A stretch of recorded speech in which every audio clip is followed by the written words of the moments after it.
Assalamualaikum warahmatullahi wabarakatuh. Alhamdulillahirabbil alamin. Apa kabarnya Bapak, Ibu, sahabat Mandat Rezeki dimanapun Anda berada? Alhamdulillah kita berjumpa secara maya di media ini. Dan kali ini sesuatu yang istimewa bahwa kita bisa berkumpul di sini untuk menyampaikan sesuatu yang mungkin berguna buat teman-teman semua ya, buat Bapak Ibu semua. Ya. Alhamdulillahirabbil alamin kita berkumpul bersama di sini. Allahumma shalli ala sayyidina Muhammad wa ala ali sayyidina Muhammad.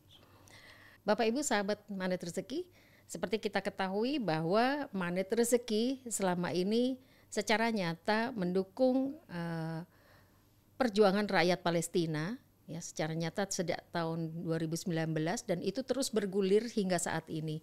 Dan terakhir di bulan Januari 2024 kemarin kami Mandat Rezeki Peduli bersama Ustadz Nasrullah dan Kutwah Indonesia menyampaikan bantuan secara langsung melalui Rafah Mesir. Dan hari ini kami kedatangan tamu seorang syekh dari Sudan sebagai pemerhati dunia Islam yang akan berbagi kepada Bapak Ibu sekalian tentang apa ya, kenapa sih kita sebagai umat Islam ini membela Palestina. Mungkin saya akan perkenalkan dahulu Syekh. Syekh ini bernama Abdul Hayy Yosef. Beliau adalah lulusan Fakultas Syariah Universitas Islam Madinah, memperoleh gelar master dari Universitas Khartoum pada tahun 95, kemudian memperoleh gelar doktor dari Universitas Khartoum pada tahun 1998, pernah bekerja sebagai Kepala Departemen Kebudayaan Islam di Universitas Khartoum, Dekan Fakultas Studi Islam, Universitas Internasional Afrika, Wakil Presiden Asosiasi Cendekiawan Sudan, Kepala Departemen Fatwa Umum Akademi Fikih Islam, dan sekarang bekerja sebagai Dekan Akademi Ansor Al-Nabi dan Akmil Tafsir Al-Quran melalui saluran satelit Taibah. Kemudian hadir bersama kami juga Ustadz Muammar. Assalamualaikum Ustadz. Dari Kutwah Indonesia. Dan bersama saya juga hadir Ustadz Ali Murtado, LC-MA, beliau dari Yayasan Khoirul Razikin Indonesia sebagai mudir dari pesantren Khoirul Razikin. Siap, Prof. Ya. Mungkin saya tidak berpanjang-panjang, kita akan memulai diskusi. Hari ini diskusinya yang memandu diskusi adalah Ustadz Ali. Tafadhol Ustadz. Siap, Bu Dokter. Bismillahirrahmanirrahim. Assalamualaikum warahmatullahi wabarakatuh. Sahabat Mandat Rezeki dimanapun berada, yuk hari ini kita berkenalan lebih dalam tentang Palestina. Apakah kita sudah kenalan dengan Palestina? Ardul Mubarak ini, tanah yang berkah, yang penuh banyak sekali syuhada lahir di sana. Kalau ada ayat yang asbun nuzul itu, ketika para sahabat meninggal di Uhud, dan ternyata mereka ditempatkan sebuah tempat yang sangat indah di surga gitu kan. Mereka iri, jangan sampai para sahabat-sahabatnya masih hidup itu nggak masuk dalam surga yang sama. Maka mereka ingin menyampaikan kepada para sahabat-sahabatnya agar yuk datang ke situ, datang ke tempat yang tetaplah istiqomah dalam perjuangan, dan masya Allah surganya itu sangat indah, bahkan tidak bisa dibayangkan oleh kita semuanya. Dan hari ini kita akan berkenalan dengan Syekh Abdul Hayy Yosef biar kita lebih kenal lebih detail tentang Palestina. Beliau spesifikasinya tadi kita punya tesis tentang the state of Islam, daulah al-Islamiyah Ustaz ya. Tiran politik, penyebab dan pengobatan dari sudut pandang Al-Quran dan Sunnah. Insya Allah beliau akan lebih banyak paham tentang sudut pandang negara-negara Islam yang ada di saat ini, baik itu di Palestina ataupun negara yang lainnya, karena memang spesifikasi beliau di situ. Marhaban ya Syekh. Ahlan wa sahlan. Ahlan wa sahlan. Ahlan wa sahlan fi Mandat Rezeki insyaallah. Syekh Muammar, ana takalam bil Indonesia ambil Arabi. تفضل ما شئت. طيب ايش ممكن تتكلم معنا عن ممكن تخبر المشاهدين الكرام عن قضية فلسطين وتترون عن قضية فلسطين الآن. بسم الله الرحمن الرحيم الحمد لله وأصلي وأسلم على سيدنا رسول الله وعلى آله وصحبه ومن اهتدى بهداه وما بعد. فبداية أشكر لكم هذه الاستضافة الكريمة، وأحيي إخواني وأخواتي شعب أندونيسيا الكريم المبارك. وعلاقتي بهذا الشعب ممتدة إلى أيام الدراسة بالجامعة. أنا تخرجت في الجامعة الإسلامية في المدينة المنورة، وكان معي عدد من الزملاء الأندونيس. بارك الله فيكم. زرت هذا المكان يا شيخ. هذه هي زيارتي الأولى لأندونيسيا، ولن تكون الأخيرة إن شاء الله. آمين إن شاء الله بإذن الله تعالى. وحقيقة جئنا إلى هذه البلاد في وفد علمائي مكون من 8 أشخاص من بلاد شتى، من سوريا وتركيا وفلسطين ومصر والسودان واليمن، من أجل أن نذكر إخواننا في أندونيسيا بما يجب عليهم نحو هذه القضية العظيمة التي هي قضية كل مسلم، ليست قضية شعب ولا أمة عربية، وإنما هي قضية المسلمين جميعا من المشرق إلى المغرب، من جاكرتا إلى طنجة. كل من يشهد أن لا إله إلا الله وأن محمد رسول الله لا بد أن يكون له سهم في مناصرة إخواننا في فلسطين، لأنهم يدافعون عن مسرى رسول الله صلى الله عليه وسلم، يدافعون عن ثلث مقدسات المسلمين. فنحن نعرف بأن الرحال لا تشد إلا إلى 3 مساجد: المسجد الحرام والمسجد النبوي والمسجد الأقصى، وأن الصلاة في هذا المسجد ب500 صلاة. والنبي عليه الصلاة والسلام أخبرنا بأن سليمان بن داود عليه السلام لما فرغ من بناء المسجد الأقصى سأل الله 3: حكما يوافق حكمه، وملكا لا ينبغي لأحد من بعده، وألا يخرج أحد من بيته يريد هذا المسجد للصلاة فيه إلا رجع من ذنوبه كيوم ولدته أمه. هذا مكان عظيم مقدس، لابد أن ندافع عنه، لابد أن نحميه، نبذل في ذلك دماءنا وأموالنا وكل ما نستطيع. Terjem Ustaz. Ya. Lumayan panjang ya. Baik, manggilnya Bu Dokter sahabat magnet rezeki. Sahabat magnet rezeki yang dicintai dan dimuliakan Allah Subhanahu wa taala. Cukup panjang tadi beliau menjelaskan tentang pertanyaan yang ditanyakan oleh Ustadz Ali. Bagaimana pandangan seorang muslim terkait isu Palestina ini. Di awal tadi beliau memulai dengan jawaban bahwa beliau sangat senang ya bahwa hari ini bisa berada di Indonesia, khususnya bisa berada di sini di Magnet Rezeki, bisa bertemu dengan orang-orang hebat. Ya, ini adalah satu kebahagiaan yang luar biasa, dan memang interaksi dengan orang Indonesia itu sudah terbangun sejak lama. Ya, beliau adalah alumni dari Universitas Islam Madinah, yang sama-sama kita ketahui bahwa yang belajar di sana banyak juga dari Indonesia. Dan kata beliau, waktu saya belajar, teman-teman seangkatan saya banyak yang dari Indonesia. Ya. Jadi sebenarnya hubungannya sudah terjalin sejak lama, walaupun kunjungan saat ini adalah kunjungan pertama ke Indonesia. Namun bukan yang terakhir. Mudah-mudahan bukan kunjungan terakhir, insya Allah. Ya.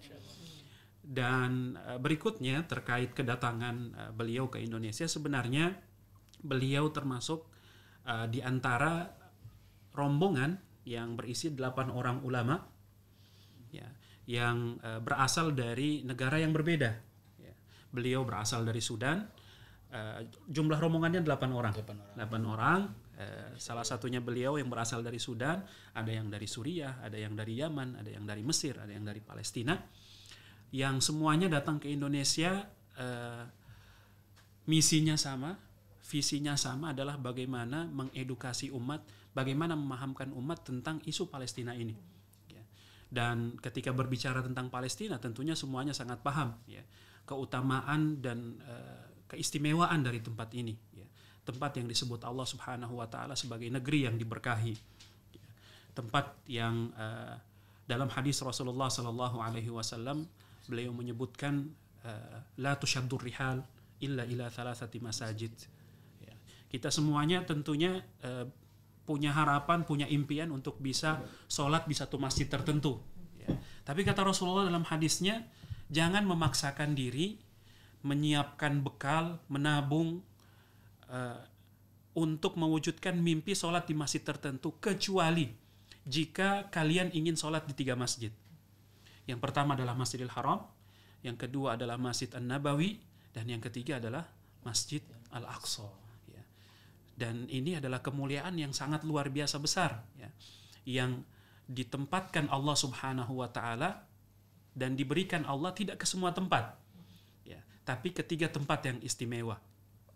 Dan keistimewaan yang lain dari tempat ini, dari Masjidil Aqsa secara khusus dari Palestina, adalah bahwa Nabi Sulaiman alaihi salam, Nabi Sulaiman bin Daud alaihi salam, ketika beliau selesai bahasanya memugar, ya, merenovasi Masjid Al-Aqsa, kemudian beliau berdoa kepada Allah Subhanahu wa taala. Ada 3 doanya Nabi Sulaiman alaihi salam ketika beliau selesai merenovasi Al-Aqsa. Doa yang pertama, beliau minta kepada Allah Subhanahu wa taala mulkan, ya, la yanbaghi li ahadin min ba'di. Ya. Yang pertama adalah beliau minta kepada Allah untuk diberi kerajaan, kekuasaan yang tidak akan mungkin dimiliki oleh siapapun setelah Nabi Sulaiman. Dan doa itu dikabulkan oleh Allah. Apakah ada kerajaan yang seperti kerajaannya Nabi Sulaiman hari ini atau setelah Nabi Sulaiman? Enggak ada. Kemudian yang kedua, doanya Nabi Sulaiman adalah beliau meminta kepada Allah untuk diberikan kebijaksanaan dalam menetapkan hukum. Ya.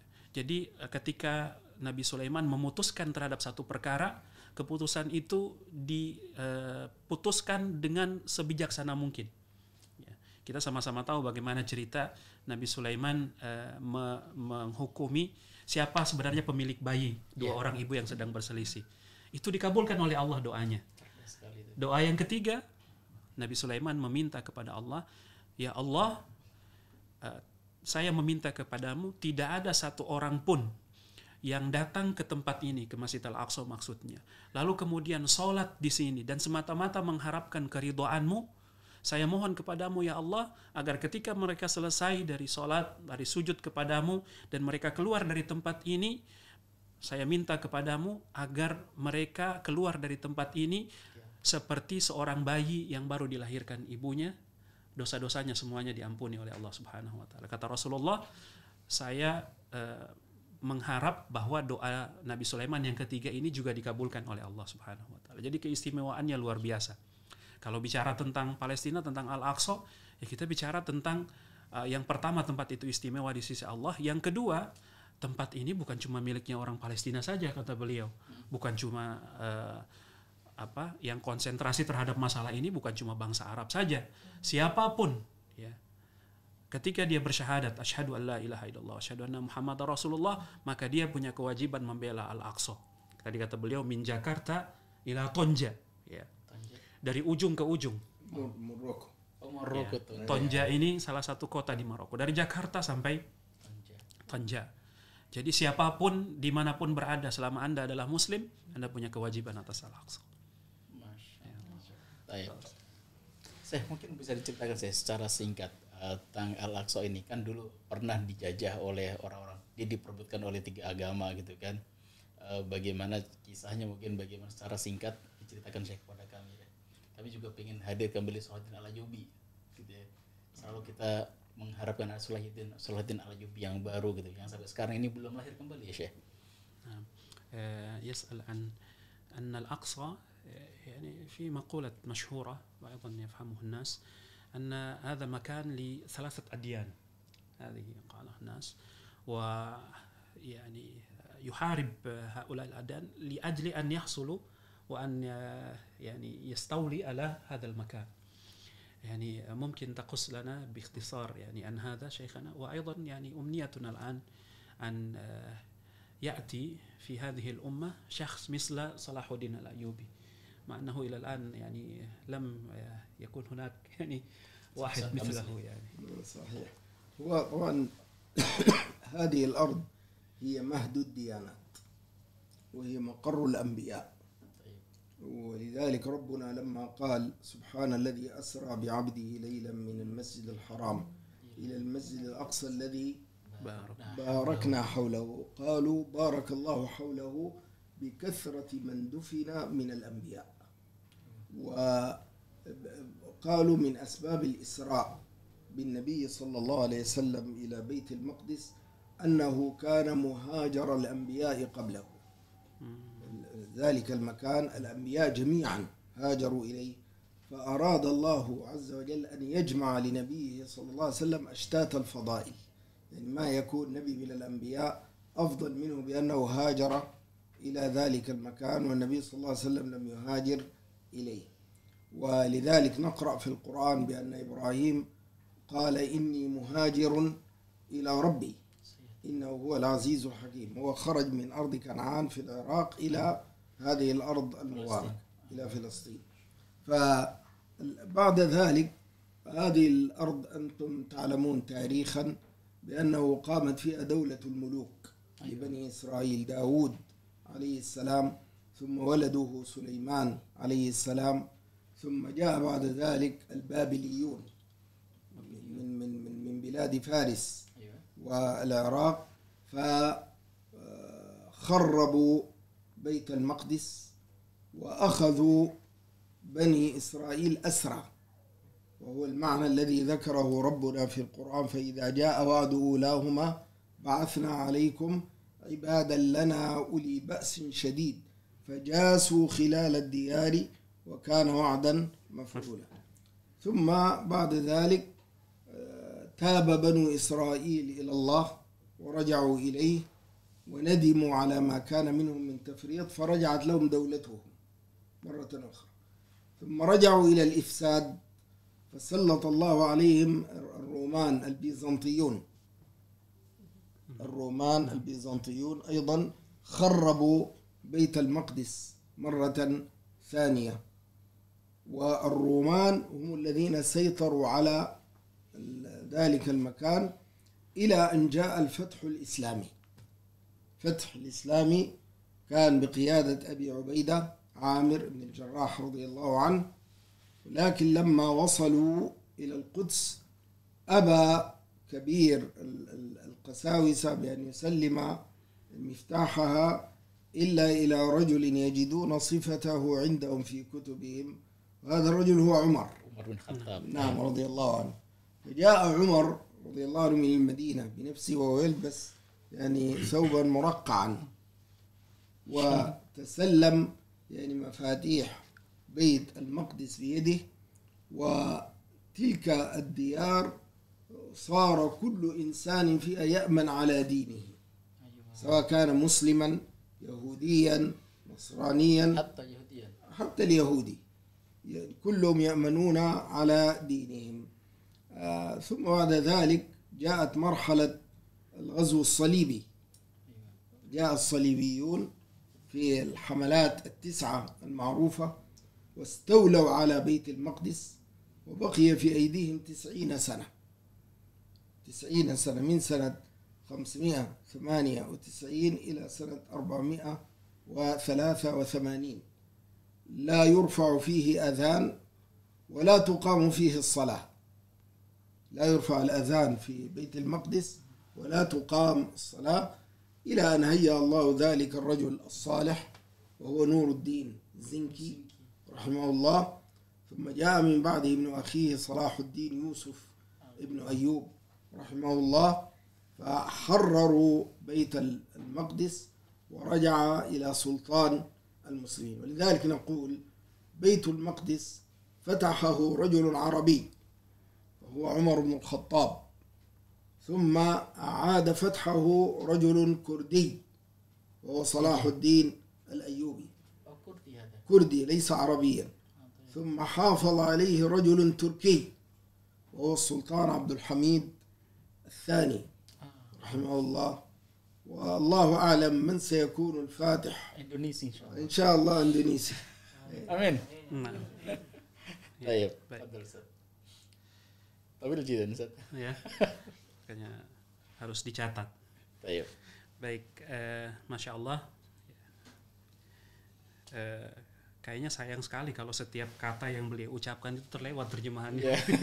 Tapi mudah-mudahan tersampaikan ya maksud dari apa yang beliau sampaikan. Ya, pertanyaan tentang Sejarah singkat. Al-Aqsa ya, yang disebut sebagai tempatnya tiga agama, kemudian cerita tentang pembebasan ya khususnya di masa Sultan Salahuddin Al-Ayyubi ya. Beliau memulai dari kenapa kemudian tempat ini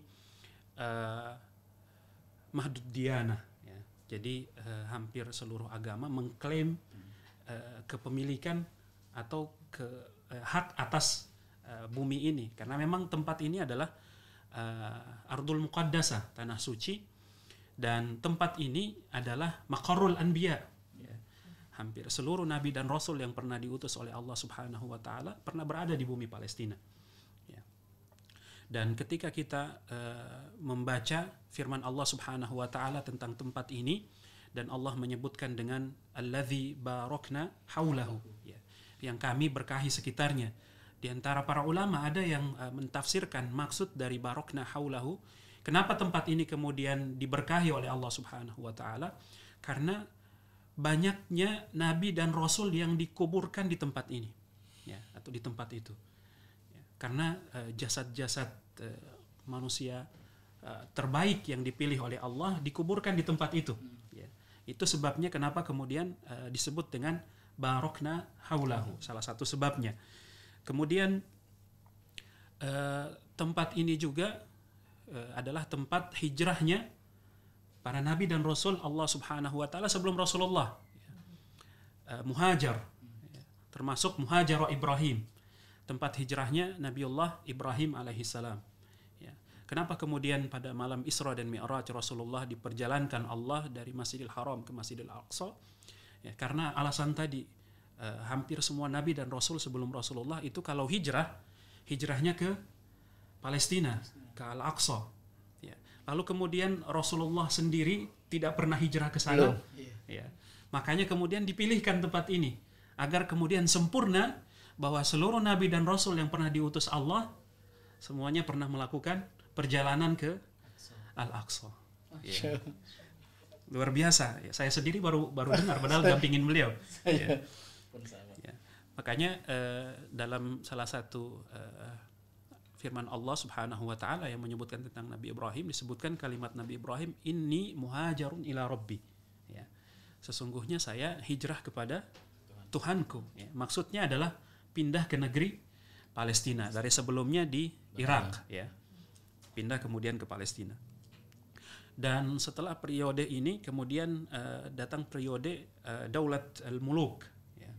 Periode kerajaan. Di sana ada kerajaan Nabiullah Daud alaihissalam, kemudian diwariskan kepada anaknya Nabiullah Sulaiman alaihissalam, dan seterusnya sampai jadi kerajaan ini diwariskan atau diteruskan oleh Bani Israel. Ya, dalam firman Allah Subhanahu wa taala dalam Al-Qur'an dalam surah Al-Isra, ya, idza waja'a wa'du ulahuma ya, ba'atsna 'alaikum ibadan lana uli ba'sin syadid. Dalam surah Al-Isra ini Allah menyebutkan Bani Israel sebagai orang yang menempati tempat itu. Jika mereka berbuat kerusakan, maka kami akan datangkan kepada mereka hamba yang keras, yang kuat, yang akan mengusir mereka dari sana. Ya.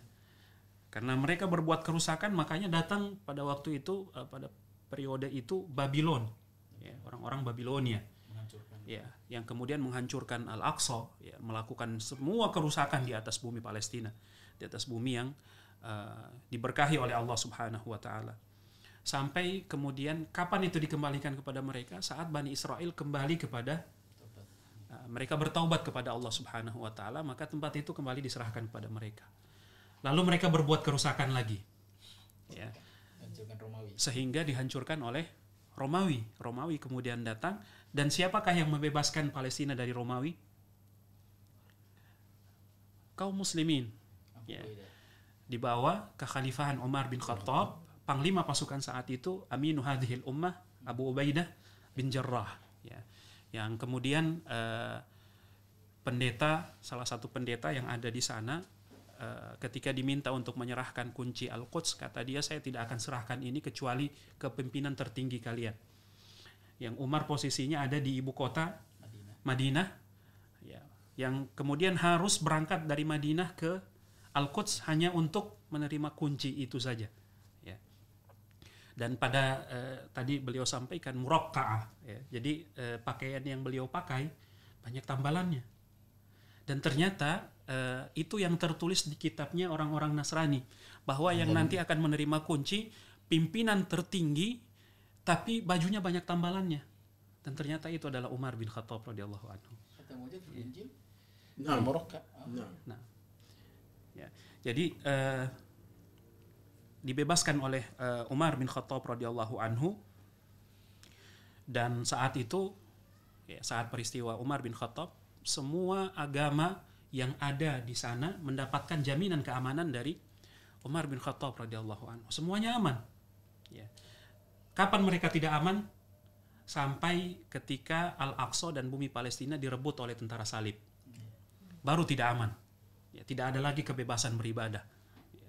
Hanya untuk untuk penganut agama mereka saja, yang lain tidak mendapatkan kebebasan.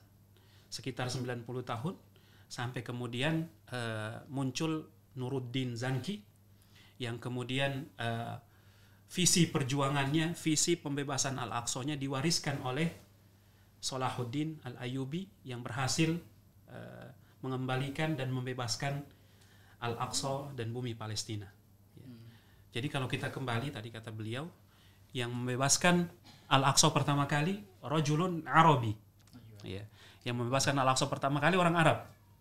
Yang membebaskan Palestina dalam periode kedua Kurdi, ya, orang Kurdi. Salahuddin Al-Ayyubi itu bukan orang Arab, orang Kurdi. Wa hafadha 'alaiha Turki. Ya. Yang menjaganya agar terus berada di bawah penguasaan kaum muslimin adalah kekhilafahan Turki Utsmaniyah, Sultan Abdul Hamid II, ya, Ats-Tsani. Ya. Baru kemudian pada periode 1917-1924 Turki Utsmani runtuh, 1917 dijajah Inggris Palestina, 1948 negara bernama Israel didirikan di atas tanah Palestina, dan kita nggak tahu. Ya, ini orang Arab sudah dapat bagian, Kurdi sudah dapat, Turki sudah dapat kemuliaan untuk menjaga Al-Aqsa. Ini yang membebaskan lagi sekarang siapa nih? Indonesia, insya Allah. Mudah-mudahan dari Indonesia. Am Sudan ya, Syekh. إنما المؤمنون إخوة. إنما المؤمنون إخوة. Iya. Syekh, Indonesia afdal. Syekh, anak saya yang keempat namanya Zanki. Dan gua mudarrib li Salahuddin Al-Ayyubi wala. Bagaimana kita mendidik anak-anak kita menyiapkan the next selanjut dari Nuruddin Zanki ataupun Salahuddin Al-Ayyubi. Bagaimana caranya menyiapkan mereka, melahirkan sosok-sosok baru seperti mereka akan membebaskan Al-Aqsa. Masya Allah.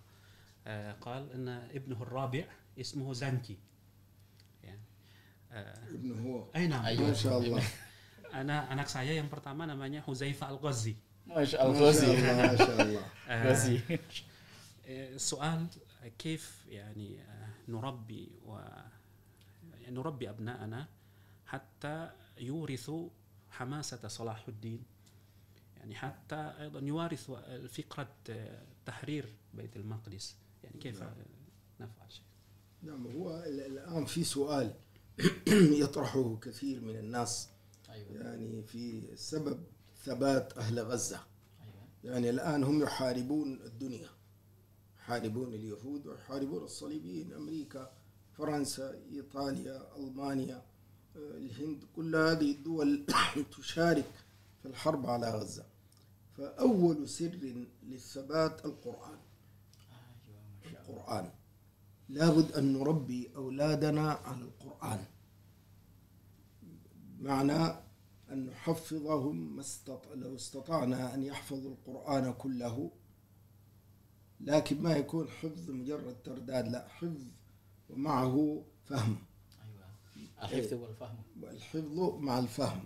هذا القرآن الكريم أول يعني سبب من أسباب الثبات.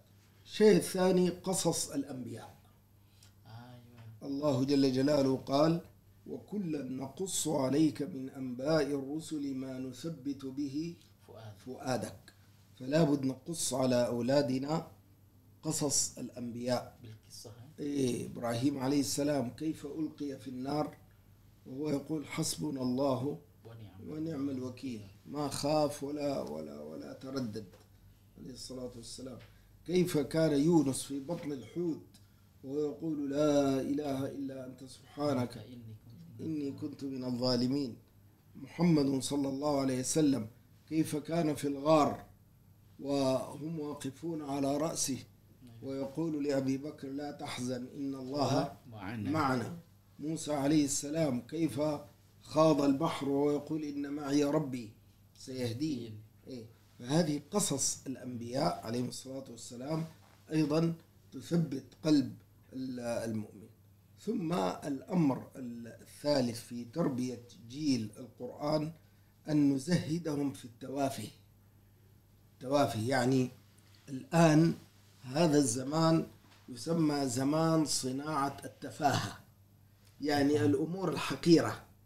يعني الآن لو سألت أكثر الشباب عن أسماء 10 من الصحابة ما يعرف، لكن لو سألته عن أسماء 10 من لاعبي كرة القدم، يعني لو سألت أي شاب الآن عن ميسي أو رونالدو أو رونالدينو أو كريستيانو ما أعرف كذا يعرفه.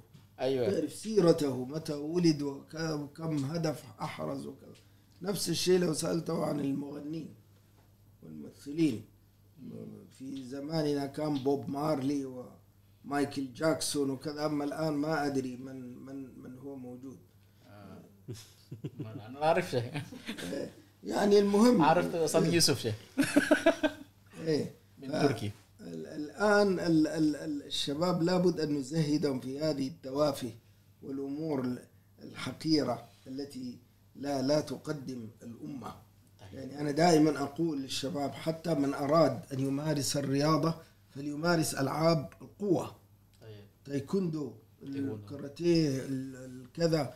أما الآن كرة القدم، الآن لو جاءك عدو هل ستلعب معه؟ لا، يعني لن تنفعك شيء. فهذه أمور يعني ثلاثة لابد من التركيز عليها. طبعا عندها تفاصيل، يعني إذا قلنا القرآن فلا بد مع القرآن شيء من تفسيره. إذا قلنا سيرة الأنبياء أيضا سيرة الصحابة، وهم خير الناس بعد الأنبياء عليهم الصلاة والسلام. نعم.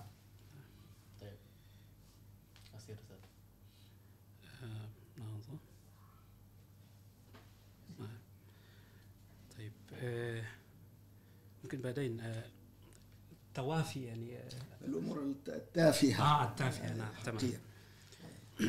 Remeh-temeh. Ya, yang remeh. Jadi pertanyaannya tentang bagaimana menyiapkan the next Salahuddin, ya, atau the next Nuruddin Zanki, the next Abu Ubaidah bin Jarrah. Ini pertanyaan yang sebenarnya sudah banyak ditanyakan, dan termasuk hari ini pertanyaan yang sering ditanyakan adalah pertanyaan tentang orang-orang itu seperti kaget, ya. Kaget dalam artian kok bisa Gaza bertahan sejauh ini gitu, dengan semua beban dan penderitaan, ya, dari sudut pandang kita itu sesuatu yang sangat luar biasa penderitaannya, tapi kok bisa bertahan sampai hari ini dan bisa tetap sekuat itu, rahasianya apa, kata beliau, ya. Dan ini juga mudah-mudahan bisa jadi jawaban terkait pertanyaan apa yang harus kita lakukan untuk menyiapkan generasi yang kuat, yang punya visi untuk Al-Aqsa. Yang pertama adalah, dan kita kembalikan kepada kondisi di Gaza hari ini, yang pertama adalah Al-Quran, ya. Yang pertama adalah Al-Quran. Bagaimana mendidik anak-anak kita, keturunan kita, generasi setelah kita untuk selalu dekat dengan Al-Quran, ya. Untuk punya hafalan Al-Quran. Kalau bisa hafalannya full 30 juz, Dan bukan cuma hafalan yang diulang-ulang saja, tapi juga pemahaman gitu ya. Paham dengan apa yang dilantunkan oleh lisan. Ya. Jika kemudian yang pertama ini bisa kita wujudkan, generasi kita adalah generasi yang kemudian hebat dengan Al-Quran, profesional saat bersama Al-Quran, ya, pasti kita akan temukan ketika mereka ada di wilayah-wilayah yang lain, mereka pun akan profesional. Ya. Ini yang pertama. Kemudian yang kedua, Qasasul Anbiya, menceritakan kepada atau sering mendekatkan anak-anak kita, keturunan kita dengan kisah-kisah hebat dan sejarah hidup para nabi dan Rasul Allah Subhanahu wa taala, ya. Dan tentunya setelahnya juga ada para sahabat, ya. Tapi kemudian beliau menyampaikan kisah para anbiya, ya. Dalam Al-Qur'an, dalam surah Hud, Allah Subhanahu wa taala berfirman, "Wa kullan naqussu 'alaika min anba'ir rusuli ma nuthabbita bihi fu'adak." Ya. Atau ma nuthabbitu bihi fu'adak. Ya. Jadi kisah-kisah ini tujuannya adalah untuk menguatkan hati. Ya. Jangan agar supaya tidak sering lagi muncul di tengah-tengah kita generasi Z, ya. Dikit-dikit mental health, ya.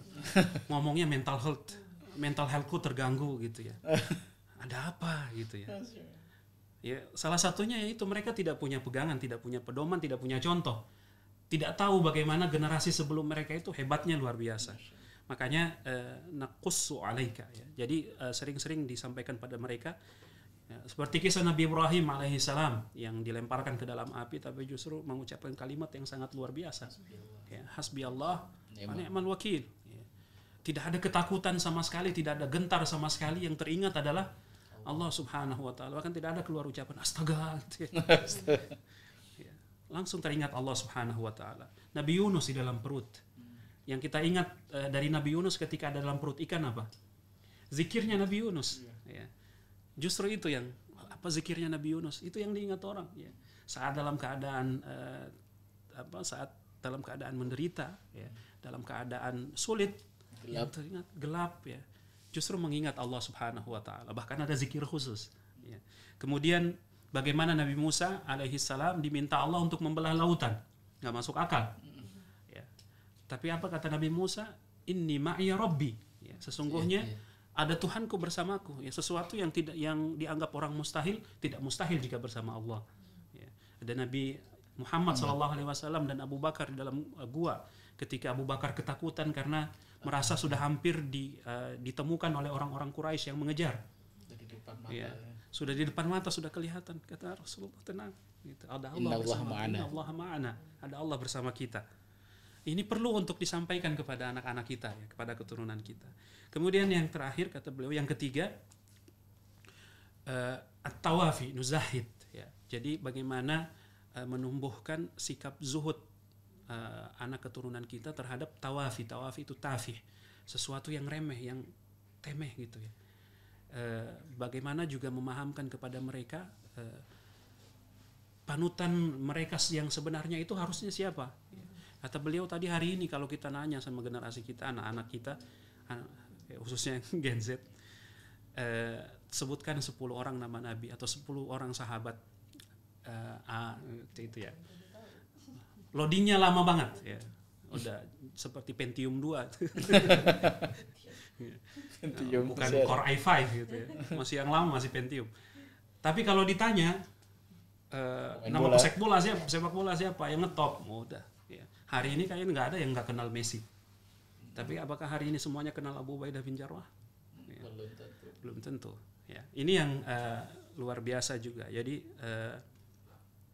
dan bagaimana anak-anak itu sesuatu yang remeh-temeh seperti ini, udahlah, tidak perlu merasa kalau tidak tahu akan dianggap ketinggalan zaman.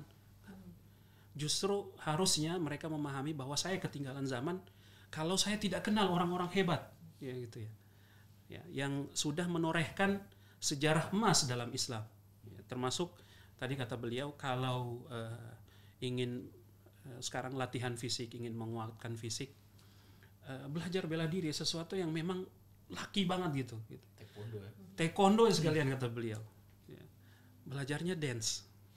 Baik, Syekh, fil akhir apa yang harus kita lakukan untuk membantu saudara-saudara kita yang ada di Palestina saat ini sih. Mungkin ini jadi misi yang pertama dengan Syekh tadi, dengan ada wafat yang dari 8 ulama untuk Indonesia. Kira-kira apa pesan untuk masyarakat Indonesia? في الأخير السؤال عن ماذا نستطيع أن نقدم لأجل هذه القضية، يعني أنكم جئتم مع 8 وفد من علماء، فما يعني نستطيع أن نقدم؟ نعم، سيدنا رسول الله صلى الله عليه وسلم يقول: جاهدوا المشركين بأموالكم وألسنتكم وأنفسكم. أمثالكم من الإعلاميين يستطيعون الجهاد باللسان، مثلهم من يحملون الأقلام، ومثلهم أيضا الدعاة وأئمة المساجد. هؤلاء لابد أن نعرف بقضية فلسطين، وأن نعرف المسلمين بأنها قضية كل مسلم، ليست قضية شعب فلسطين وحده. ولابد أن نذكر المسلمين دائما بأن فلسطين أرض مباركة، أرض مقدسة، ليست كسائر يعني البلاد. يعني مثلما الآن لا قدر الله لو أن مكة أو المدينة تعرضت لهجوم، لن يستطيع مسلم أن يبقى مكتوفا يقول هذا ليس شأني، هذا شأن أهل مكة والمدينة. كذلك القدس وفلسطين هي أرض الأنبياء وهي أرض كل مسلم. فهذا هو الجهاد باللسان. ثم بعد ذلك الجهاد بالمال. يعني نحن نقول تبرعات، هي ليست تبرعات، لأن التبرع هذا شيء يفعله الإنسان بإرادته واختياره. أما الجهاد بالمال فهو واجب على كل من يستطيع، من يستطيع أن يقدم روبية، من يستطيع أن يقدم يعني ريالا أو دولارا أو درهما، فإنه يقدم، وهو عند الله عظيم. النبي صلى الله عليه وسلم قال: إن الله يقبل يعني صدقة أو نفقة أحدكم بيمينه ثم يربيها لأحدكم كما يربي أحدكم فلوه، أي الفصيل الصغير. يعني أنت عندك شاة صغيرة تطعمها كل يوم تكبر، هكذا الصدقة أو النفقة. الإنسان يقدم شيء يسير، الله جل جلاله يربيها، يجدها يوم القيامة كأمثال الجبال كبيرة. هذا هو الجهاد بالمال. ثم أيضا لابد من الجهاد بالنفس. الآن نحن لا نستطيع الوصول إلى فلسطين بأنفسنا، ما نستطيع أن نشارك إخواننا في جهادهم، لكن نستطيع تسيير المظاهرات وتنظيم المسيرات، نستطيع أن نملأ الدنيا يعني صياحا. وأنت تعرف الآن الإعلام إذا صور هذه المسيرات فإنه يؤثر في الرأي العام، خاصة بلد مثل أندونيسيا الحمد لله عدد الناس كبير، والمسلمون هم السواد الأعظم، يستطيعون أن يسيروا هذه المظاهرات ويرفعوا الأعلام ويرفعوا الشعارات التي تبين أن هذه الجرائم التي ترتكب اليوم في أرض غزة لن تمر مرور الكرام. هناك جانب آخر مهم جدا وبه أختم، قضية المقاطعة. المقاطعة الاقتصادية للشركات والكيانات والمؤسسات التي تدعم دولة الصهاينة.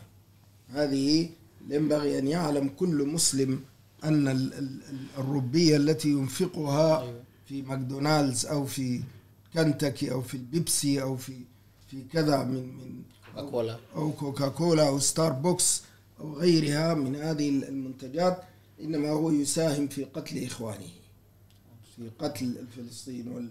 والله جل جلاله قال: من قتل نفسا بغير نفس أو فساد في الأرض فكأنما قتل الناس جميعا. وبالمقابل المقاطعة فيها إحياء لهذه الأنفس، الله جل جلاله قال: من أحياها فقد أحيا الناس جميعا. Baik, terakhir terkait dengan pertanyaan apa yang bisa kita lakukan, peranan seperti apa yang harus kita lakukan. Ya, beliau memulai tadi luar biasa dengan hadis Rasulullah Sallallahu Alaihi Wasallam, dengan pesan Rasulullah Sallallahu Alaihi Wasallam, jahidul musyrikina bi amwalikum wa alsinatikum wa anfusikum. Ya, hendaknya kalian itu berjuang, ya, berjihad di jalan Allah Subhanahu Wa Taala, menghadapi orang-orang musyrik. Yang pertama dengan, ya, tadi beliau mulai dengan alsinah, ya, dengan lisan, ya, dengan lisan. Lisan ini maksudnya apa? Seperti kita yang ada di MR Media, apa nih bahasanya? MRTV, ya, yang punya kemampuan untuk merekam, kemudian menyebarkan, menyampaikan lewat media. Ya, ini dianggap sebagai jihad dengan lisan. Ya, jadi kita menyampaikan sebanyak-banyaknya kepada orang-orang terkait dengan apa yang terjadi di Palestina hari ini.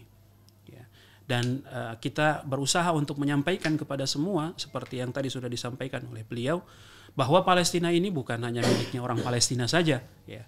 Apa yang terjadi di Palestina hari ini bukan hanya persoalan bangsa Arab saja, tapi kaum muslimin dimanapun mereka berada. Seandainya jika hari ini Makkah atau Madinah diserang, kira-kira apa tanggapan kita jika ada muslim yang mengatakan, oh enggak, urusan Makkah mah bukan urusan saya, itu urusannya orang Saudi, gitu. Urusan Masjidil Haram ngapain saya ikut campur, orang saya di Indonesia. Kira-kira apa tanggapan kita kalau ada yang ngomong seperti itu? Ya. Maka harusnya hal yang sama berlaku kepada Al-Quds, kepada Al-Aqsa. Ketika Al-Aqsa diserang, tidak ada lagi muslim yang mengatakan itu bukan urusan saya, karena saya bukan orang Palestina. Enggak, karena tiga tempat ini sama kedudukannya dan pembelaannya harusnya sama di hati setiap muslim. Kemudian yang kedua, bilmal, ya, wajahidu bi amwalikum. Bagaimana juga berjihad dengan harta. Jihad dengan harta itu bukan cuma sekedar tabarruat, donasi. Ya. Kalau yang kita maksud berkontribusi dengan harta adalah tabarruat atau donasi. Donasi itu hukumnya hukumnya tergantung kerelaan hati. Ya. Mau kasih berapa silahkan. Tapi yang dituntut hari ini kita bukan bicara donasi, bukan bicara tabaruat, tapi jihad bil mal, jihad dengan harta. Dan berjihad dengan harta hukumnya wajib. Ya. Jadi bukan pilihan, saya mau donasi segini aja, itu bukan pilihan, itu kewajiban hari ini. Ya. Untuk membantu saudara-saudara kita yang ada di sana. Karena medan yang terbuka di hadapan kita untuk ikut terlibat adalah dengan jihad harta. Sehingga itu menjadi wajib bagi kita. Jihad dengan jiwa itu wajib bagi orang-orang yang ada di Palestina. Untuk kita apa? Jihad dengan harta. Ya.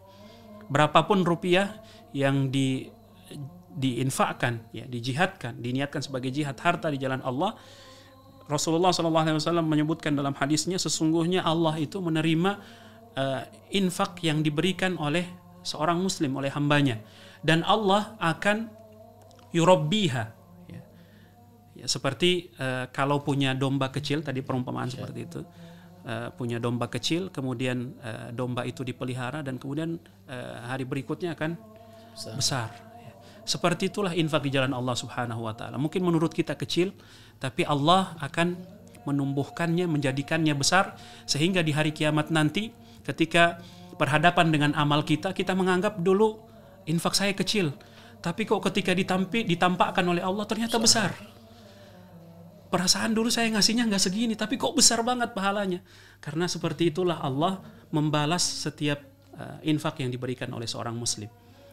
Kemudian yang terakhir, yang berikutnya, jihad dengan jiwa, jihad bin nafs. Ya. Tentu kita tidak bisa ke Palestina, tidak bisa seperti saudara-saudara kita yang ada di Gaza, memang berjihad dengan jiwanya, mengorbankan nyawa, jiwa mereka. Ya. Yang bisa kita lakukan hari ini, numli'il alam suyah. Jadi bagaimana agar dunia ini penuh dengan teriakan pembelaan kepada Palestina, ya, dengan muzaharat, ya, turun aksi. Kalau kata beliau, kalau harus aksi setiap pekan 1 kali, lakukan. Ya. Hari ini di dunia Barat semua orang turun ke jalan menyuarakan pembelaan pada Palestina. Mereka bukan Muslim. Ya, kemana orang-orang Islam? Ya, numli'il alam suyah. Kita bagaimana memenuhi dunia ini dengan teriakan pembelaan, dukungan kepada Palestina. Dan di sisi lain juga ketika aksi-aksi seperti ini terekam oleh media, itu efeknya juga besar, mempengaruhi opini dunia. Ya. Semakin banyak, ini juga pasti bisa mempengaruhi. Ya. Arahnya ke situ. Ya. Semoga kita semuanya bisa terlibat. Dan terakhir, kata beliau, jangan pernah lupakan muqata'ah, boykot. Ya. Boykot yang tadi beliau nggak sampaikan, cuma saya sebagai orang Indonesia yang lihat bagaimana McD yang sebelumnya sepi hari ini kayaknya mulai banyak lagi yang nongkrong di dalam. Apa karena terpengaruh dengan diskon, ya, dengan potongan harga dan seterusnya? Ya. Apakah kemudian untuk sekedar tidak membeli dari mereka kita pun berat? Ya. Ini yang tadi beliau sampaikan, muqata'ah, ya, boykot semua produk perusahaan yang berkontribusi dan memberikan pembelaan dan dukungan terhadap penjajahan Israel atas Palestina. Dan beliau sampaikan kepada semua kaum muslimin yang masih membelanjakan hartanya untuk membeli produk dan barang yang mendukung Zionis Israel.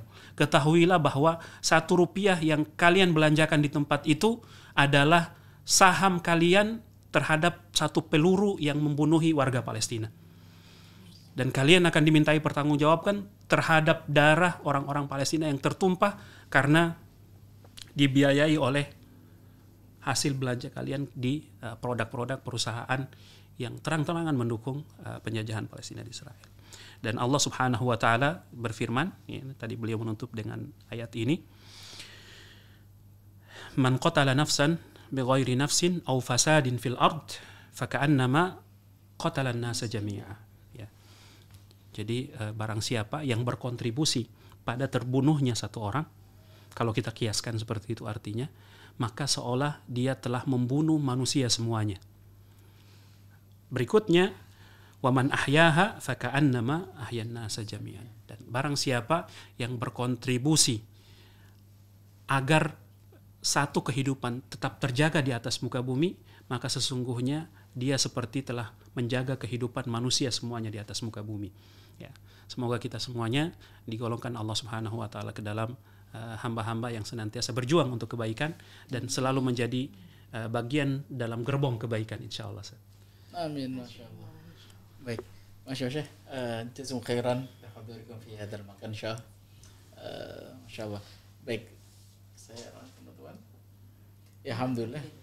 Bapak Ibu semuanya, alhamdulillah kita tadi telah berbincang tentang Palestina, ya, bersama pemerhati dunia Islam Syekh Abdul Hai Yusuf, dan semoga apa yang tadi disampaikan tentang poin-poin ini, bagaimana menghadirkan kembali Nurdin Zaki, Salahuddin Al-Ayyubi gitu ya, dengan satu Al-Quran, kedua terus memahami Al-Quran itu, menceritakan kisah-kisah orang-orang soleh gitu kan, maka yuk kita hadirkan. Dan kata Syekh tadi, ketika orang Arab telah berperan, orang Kurdi telah berperan, orang Turki telah berperan, selanjutnya siapa yang akan menjadi peran selanjutnya dari kemerdekaan Palestina ini? Maka semoga selanjutnya adalah orang Indonesia.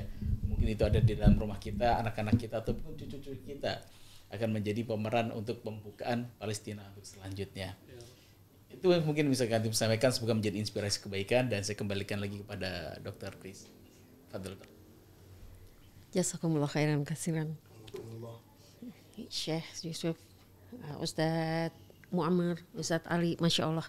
Ini perbincangan kita singkat tapi Masya Allah nih padat sekali. Apalagi penutup terakhirnya ya.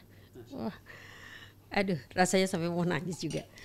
Dan ya, kapan kita mau berperan? Hanya dengan kita konsisten dengan, ya tadi ada jihad harta, jihad lisan, jihad harta, jihad jiwa. Satu lagi boykot. Iya, boykot itu yang mungkin kita belum konsisten di situ ya, untuk memboykot yang benar-benar begitu ada iming-iming kemarin diskon ini. Ada diskon besar-besaran terus langsung McDonald langsung rame lagi, langsung penuh lagi. Begitu juga Starbucks. Jadi ya kita lihat-lihat mana yang yes. Karena setiap 1 rupiah yang digunakan untuk membeli produk-produk yang memang mendukung penjajahan Palestina, maka kita sama seperti membunuh satu orang, satu peluru atau membunuh satu orang ya. Membunuh satu orang seperti membunuh manusia semuanya. Masya Allah, seperti membunuh manusia semuanya. Jadi kita juga punya andil, dan itu di mana kita harus bersikap.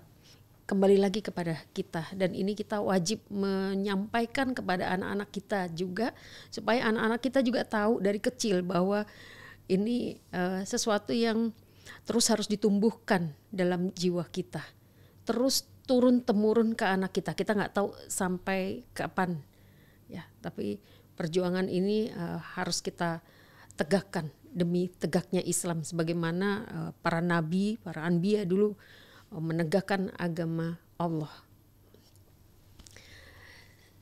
Sekali lagi, jazakumullah khairan katsiran, dan terima kasih juga Bapak Ibu sahabat Mandat Rezeki yang telah mengikuti acara ini. Insya Allah, yuk kita sama-sama terus berpegangan tangan untuk kita terus berjuang bersama rakyat Palestina. Terima kasih atas hadirnya. Saya Krisanti dari Mandat Rezeki Peduli bersama Syekh Yusuf, Ustadz Muammar dan Ustadz Ali Murtado mohon undur diri. Terima kasih. Wabillahi taufiq wal hidayah. Wassalamualaikum warahmatullahi wabarakatuh. Waalaikumsalam warahmatullahi wabarakatuh.